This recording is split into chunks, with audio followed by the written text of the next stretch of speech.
Hello दोस्तों, आज हम लेकर आए हैं आपके लिए एक नई वीडियो। और आज हमारी वीडियो का टॉपिक है संत रविदास और बेगमपुरा की संकल्पना।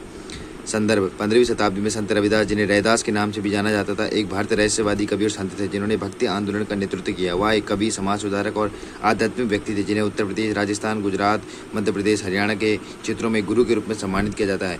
वे उत्तर भारत में भक्ति आंदोलन के प्रमुख रहस्यवादी कवि थे। माना जाता है उनका जन्म काशी में एक मोची परिवार में हुआ। एक ईश्वर में विश्वास और निष्पक्ष धार्मिक कविताओं के कारण उन्हें ख्याति प्राप्त हुई। उन्होंने अपना पूरा जीवन जाति व्यवस्था के उन्मूलन के लिए लगा दिया। ब्राह्मणवादी समाज की धारणा की खुले तौर पर वे निंदा करते थे। रविदासीय धर्म, उनकी शिक्षाएं लोगों के बीच प्रतिध्वनित होती है। उन्होंने ईश्वर की सर्वव्यापकता के बारे में बताया और कहा कि मानव आत्मा ईश्वर का एक कण है। इस प्रकार गुरु रविदास ने इस विचार को अस्वीकार कर दिया कि निम्न जाति के लोग ईश्वर से साक्षात्कार नहीं कर सकते। गुरु रविदास के साहित्यिक कार्यों के सबसे पुराने प्रलिखित स्रोतों में से दो सिखों का आदि ग्रंथ दादू पंथियों की पंचवाणी है। उन्हें भक्ति संत कवि रामानंद का शिष्य और संत कबीर का समकालीन माना जाता है। उनके प्रसिद्ध शिष्यों में से एक शिष्य मीराबाई थी। रविदास की नैतिक एवं बौद्धिक उपलब्धियों में बेगमपुरा की संकल्पना अत्यधिक प्रचलित है। अर्थात एक ऐसा शहर जहाँ कोई दुख के बारे में नहीं जानता और एक ऐसा समाज जहाँ जाति एवं वर्ग कोई मायने नहीं रखते। भक्ति आंदोलन का एक संक्षिप्त परिचय। भक्ति आंदोलन संभवतः 6वीं और 7वीं शताब्दी ईस्वी के आसपास तमिल क्षेत्रों में शुरू हुआ और अलवार एवं नैनार, वैष्णव एवं शैव कवियों की कविताओं के माध्यम से काफी लोकप्रिय हुआ। उच्च एवं निम्न दोनों जातियों से आने वाले इन कवियों ने साहित्य का एक दारुण निकाय बनाया, जिसे खुद को लोकप्रिय सिद्धांत से मजबूती से स्थापित किया। कठोर जाति व्यवस्था, जटिल कर्मकांड से पूजा की प्रथा गठन किया, आत्मिकता आवश्यकता को पूजा करने, मोक्ष की गई संपूर्ण पद्धति को ले जाने की आवश्यकता ने साहित्य आंदोलन को प्रेरित किया।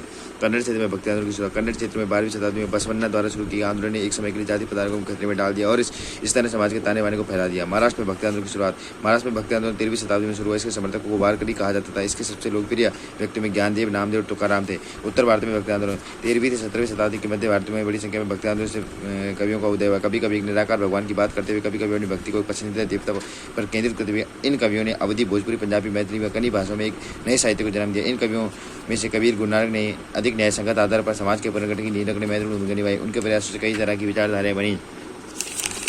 ठीक है, फिर आते हैं संत कबीर। संत कबीर भी एकेश्वरवाद का प्रचार किया था। इन्होंने गुरु नानक ने मूर्ति पूजा का विरोध किया था और अपने समय के सामाजिक मूल्यों के प्रमुख आलोचक थे। मीराबाई, हालांकि कबीरदास, रविदास और नानक ने निराकार भगवान की बात की। राजस्थान की मीराबाई ने भगवान कृष्ण की संतुति में भक्ति छंदों की रचना की और गाया।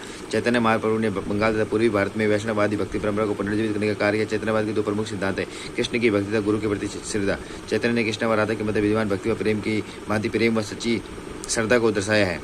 भक्ति आंदोलन का प्रभाव। एक सामाजिक आंदोलन के रूप में भक्ति में प्रत्येक जगह भक्ति आंदोलन जाति पदार्थ को मुख्य चुनौती दी। ईश्वर से व्यक्ति से सीधे संबंध, अच्छे कर्मों व सादा जीवन जीने की प्रेरणा दी। एक साहित्यिक आंदोलन के रूप में इन काव्यों को राजाओं की स्तुति गाने से मुक्त किया गया। आध्यात्मिक विषयों पर पेश किया गया। भाषा शैली की दृष्टि से आंदोलन ने वचन और विभिन्न भाषाओं में अन्य रूपों जैसे सरल एवं सुलभ जैसी शैली को साहित्य में पेश किया। निष्कर्ष: भक्ति आंदोलन ने भारतीय समाज के निचले हिस्से को मौलिक तरीके से सशक्त बनाया और साहित्य के विकास के लिए आवश्यक प्रोत्साहन भी प्रदान किया। इस आंदोलन ने क्षेत्रीय भाषाओं के विकास में महत्वपूर्ण योगदान दिया। आध्यात्मिक एवं धार्मिक क्षेत्र में संस्कृत के आधिपत्य को समाप्त करने का भी प्रयास किया। इस प्रकार से आपने संत रविदास के बारे में जाना और भक्ति आंदोलन के बारे में जाना। अगर आपको वीडियो अच्छी लगी तो वीडियो को लाइक, शेयर और सब्सक्राइब जरूर कीजिए। हमारे साथ बने रहिए। तब तक के लिए धन्यवाद।